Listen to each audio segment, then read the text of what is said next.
Oh man, I don't want to jump over top of the tire back and forth all day. I wonder what size socket I need for this.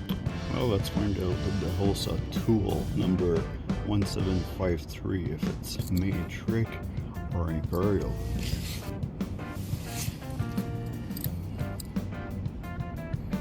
It's a 3/8 socket.